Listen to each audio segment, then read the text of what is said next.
আসন্ন জাতীয় সংসদ নির্বাচন সামনে রেখে গত সোমবার গণপ্রতিনিধিত্ব আদেশ আরপিও অধ্যাদেশ জারি করা হয়েছে। সেখানে একগুচ্ছ পরিবর্তনের পাশাপাশি যুক্ত হয়েছে নতুন বিধানও।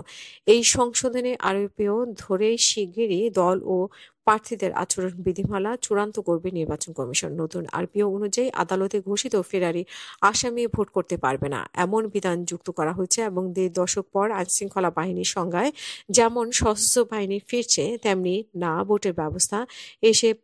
ভোটের ব্যবস্থা এবার এসেছে একক প্রার্থীর আসনে। সমভোট পেলে হবে পূর্ণ ভোট এবং জোট করলে ভোট করতে হবে নিজ দলের মার্কায়। জামানতের পরিমাণ বাড়িয়ে ৫০,০০০ টাকা পুনর্নির্ধারণ। দল আচরণবিধি লঙ্ঘন করলে সর্বোচ্চ ১.৫ লাখ টাকা জরিমানা। আইটি সাপোর্টেড পোস্টাল ভোটিং পদ্ধতি চালু করা। অনিয়মের কারণে পুরো আসনে ভোট বাতিলের বিধান। এআই এর অপব্যবহারের নির্বাচনী অপরাধ হিসেবে গণ্য করা হবে এবং হলফনামায় অসত্য তথ্য দিলে নির্বাচিত হওয়ার পরও ইসি ব্যবস্থা নিতে পারবে বলে আরপিওতে বলা হয়েছে। ২ নম্বর অনুচ্ছেদে আইনশৃঙ্খলা বাহিনীর সংজ্ঞায় সেনাবাহিনী, নৌবাহিনী ও বিমান বাহিনীর নাম যুক্ত করা হয়েছে। ২০০১ ও ২০০৮ সালে ভোটে এমন বিধান ছিল। গত ৩ নির্বাচনে বেসামরিক প্রশাসনকে সহায়তা ছিল সশস্ত্র বাহিনী। এবার সংশোধন হওয়ায় আইনশৃঙ্খলা বাহিনীর তৎপরতা আরও দৃশ্যমান হতে পারে। ৮ নম্বর অনুচ্ছেদে পরিমার্জন করে ভোট কেন্দ্রে প্রস্তুতের ক্ষমতা জেলা নির্বাচন কর্মকর্তার হাতে রাখা হয়েছে। তারা তালিকা করে কমিশনের অনুমোদন দেবে। ৯ নম্বর অনুচ্ছেদে পরিমার্জন করা হয়েছে রিটার্নিং অফিসারের কোনো ভোট গ্রহণ কর্মকর্তাকে বরখাস্ত করলে তা ইসিকে অবহিত করতে হবে। ১২ নং অনুচ্ছেদে যুক্ত করা হয়েছে আদালত কাউকে ফেরারি বা পলাতক আসামি ঘোষণা করলে সংসদ সদস্য হওয়ার অযোগ্য হবেন, ফলে পলাতক আসামি প্রার্থী হতে পারবেন না। এবার সংশ্লিষ্ট নির্বাচনী এলাকায় কোনো শিক্ষা প্রতিষ্ঠানের ম্যানেজিং কমিটির সভাপতি বা অন্য কোনো পদে থাকলেও প্রার্থী হওয়ার অযোগ্য হবেন। কোনো প্রতিষ্ঠানের কার্যনির্বাহী পদকে লাভজনক পদ হিসেবে সংজ্ঞায়িত করা হয়েছে বলে আরপিওতে বলা হয়েছে। ফলে প্রতিষ্ঠানের কার্যনির্বাহী পদে থেকে ভোটে প্রার্থী হওয়ার সুযোগ থাকছে না। হলফনামায় দেশের এবং বিদেশে আয়ের উৎস থাকলে তা জানাতে হবে। দাখিল করতে হবে সর্বশেষ বছরের রিটার্নিং এবং প্রার্থী হওয়ার অযোগ্য সংক্রান্ত হলফনামায় অসত্য তথ্যের প্রমাণ পেলে ভোটের পরেও ইসি ব্যবস্থা নিতে পারবে বলে যুক্ত করা হয়েছে।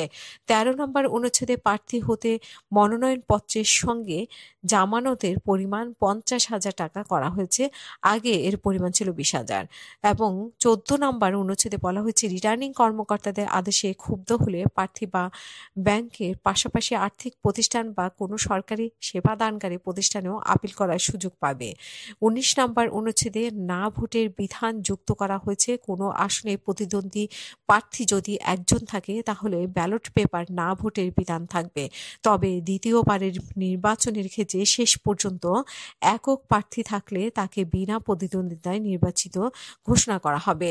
২০ নম্বর সংশোধনী অনুচ্ছেদে বলা হয়েছে যে নিবন্ধন একাধিক রাজনৈতিক দল জোটগতভাবে নির্বাচন করলেও প্রার্থী নিজ দলের প্রতীক বা মার্কা ভোট করতে হবে।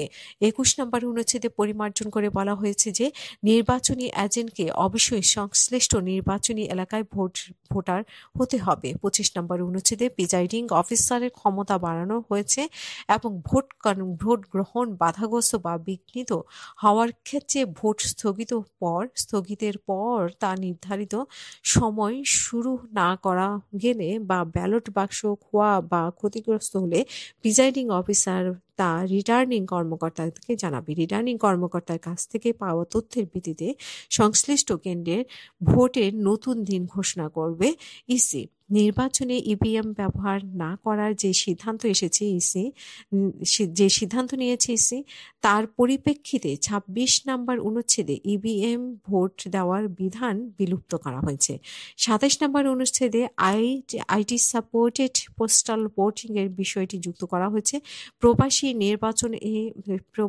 নির্বাচনী এলাকার বাইরে কর্মরত সরকারি চাকরিজীবী এবং কারাগারে বা হেফাজতে থাকা ব্যক্তি পোস্টাল ব্যালটের মাধ্যমে মাধ্যমে ভোট দিতে পারে এবং 29 নম্বর অনুচ্ছেদে পরিমার্জন করে ভোট কেন্দ্রে গণমাধ্যম কর্মীদের প্রবেশের সুযোগ করে দেওয়া হয়েছে। 36 নম্বর অনুচ্ছেদে ভোট গণনার সময় গণমাধ্যমের কর্মীদের উপস্থিত থাকার বিধান যুক্ত করা হয়েছে। 37 নম্বর অনুচ্ছেদে বলা হয়েছে যে গণনার ফলে যোগ করার আগে রিটার্নিং কর্মকর্তার প্রয়োজন মনে করলে প্রিসাইডিং অফিসারের হাতে বাতিল হওয়া ভোট পরীক্ষা করতে পারবেন। তিনি যদি এমন ব্যালট পান বা বাদ দেওয়া ঠিক হয়নি সেটি সংশ্লিষ্ট প্রার্থীর ভোট হিসেবে গণ্য করা হবে। 38 নম্বর অনুচ্ছেদে বলা হয়েছে সমভোট ফেলে লটারির পরিবর্তে পূর্ণ ভোট করা হবে এবং আগে সমভোট প্রাপ্ত প্রার্থীদের মধ্যে লটারি করে একজনকে নির্বাচিত করার বিধান ছিল। নির্বাচনের ব্যয়ের ক্ষেত্রে রাজনৈতিক দলকে যুক্ত করে 44 নম্বর অনুচ্ছেদ পরিমার্জন করা হয়েছে। ভোটারের প্রতি ব্যয় সর্বোচ্চ 10 টাকা ঠিক করা হয়েছে এবং মোট ব্যয়ের পরিমাণ 25 লাখ টাকার বেশি হওয়া যাবে না। অনুদান হিসেবে পাওয়া অর্থের তালিকা বিস্তারিত ও স্পষ্ট করে ওয়েবসাইটে প্রকাশ করে দিতে হবে এবং উপ পুলিশ পরিদর্শক এবং ডিআইজি পদমর্যাদা পর্যন্ত পুলিশ কর্মকর্তাদের বদলির তথ্য ইসিকে জানাতে হবে। 73 নম্বর অনুচ্ছেদে মিথ্যা তথ্য, অপতথ্য, গুজব, এআই এর অপব্যবহার রোধে প্রার্থী ও দলের বিষয়ে অপরাধের বিধান যুক্ত করা হয়েছে এবং 78, 81, 87 ও 89 নম্বর অনুচ্ছেদে ছোটখাটো পরিমার্জনা আনা হয়েছে।